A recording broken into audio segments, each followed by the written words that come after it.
do Supremo, do Congresso e do próprio governo. A gente vai falar para você agora de deflação. Os preços caíram. O Índice Nacional de Preço ao Consumidor Amplo, IPCA, que mede a inflação oficial do Brasil, registrou uma queda, uma deflação de 0,02%. Isso foi no mês de agosto. Confira. A inflação no Brasil caiu ligeiramente 0,02% em agosto e fixou-se em 4,24% em 12 meses. Os dados foram divulgados nesta terça-feira pelo Instituto Brasileiro de Geografia e Estatística. A situação representa uma ruptura com o desempenho de julho, quando foi registrada uma recuperação de 0,38%, e de todos os meses de 2024, que até agora só haviam reportado aumentos de preços. Em agosto de 2023, a variação foi de 0,23%. As quedas em habitação e alimentação e bebidas influenciaram a redução no mês passado do Índice Nacional de Preços ao Consumidor Amplo, referência para medir o comportamento dos preços. O maior aumento, por outro lado, veio da educação, em 0,73%.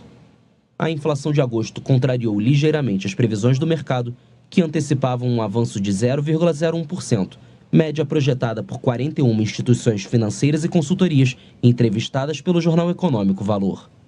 No entanto, o índice de preços em 12 meses está próximo do teto da meta estabelecida pelo Banco Central, de 3%, com margem de tolerância de mais ou menos 1,5 ponto percentual. O IPCA acumulado no ano até agosto é de 2,85%. A queda de quase 3% na conta de luz no mês de agosto foi o principal indicador desta redução, que puxou a queda da inflação no mês. E com este índice, com uma deflação que há muitos meses não era registrada no país, o vice-presidente e ministro da Indústria e Comércio, Geraldo Alckmin, se manifestou e fez um paralelo com outra situação do país. Os juros. Olha o que ele diz, Alessio. Cai com a inflação a razão para subir juros. Geraldo Alckmin, vice-presidente e ministro da Indústria e Comércio.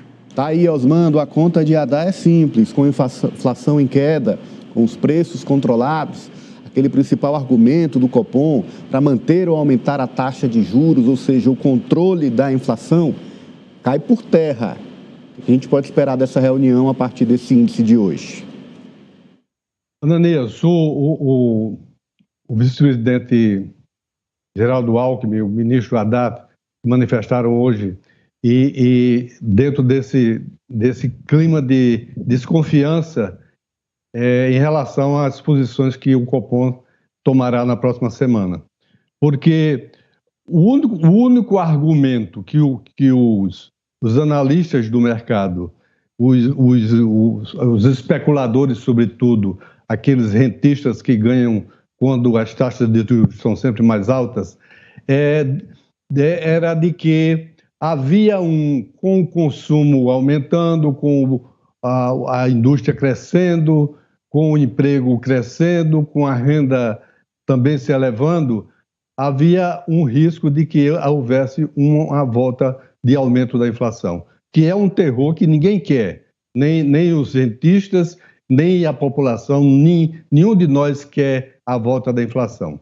Mas veja bem, o argumento único era exatamente esse, de que esse entusiasmo, esse dinamismo da economia pudesse contribuir para o retorno da inflação. Este argumento realmente cai por terra, porque enquanto havia uma expectativa de que voltasse, de que neste mês de agosto houvesse a taxa de inflação ficasse aí na faixa de 0,38%, 0,36%, houve uma deflação de 0,02%, que bate com uma derrubada de 0,40% no geral. Essa é a linguagem comum.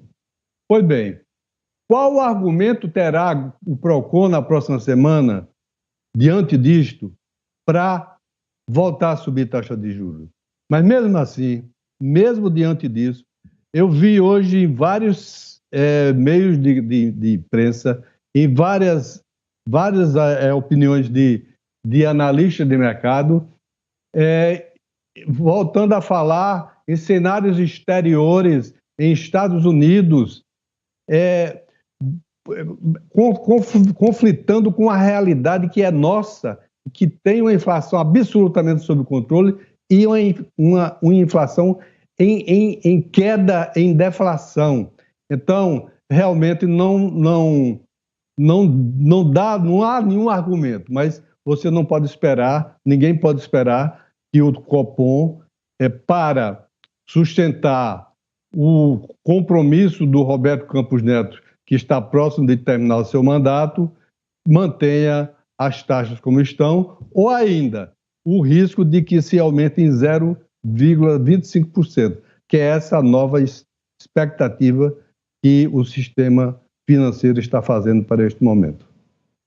Tá, então, França, a gente vê que não há, dentro da lógica, uma explicação que consiga confrontar um resultado prático, um resultado que é o índice medido de queda dos preços, de queda da inflação no país. Mas não parece ser, de fato, suficiente para mudar essa conduta do Copom. França? Ananias, inclusive o tópico anterior que nós tratamos tem uma ligação com as justificativas, os pontos defendidos, inclusive por economistas, de que a taxa básica de juros, a Selic, deve subir. Isso porque a bandeira tarifária, atualmente de energia no Brasil, voltou para a vermelha depois de um tempo, por conta da crise climática que o país vive. E também outro argumento que é utilizado para esses que desejam o aumento na taxa básica de juros é que essa crise climática também vai influenciar no preço dos alimentos já nesse mês de setembro.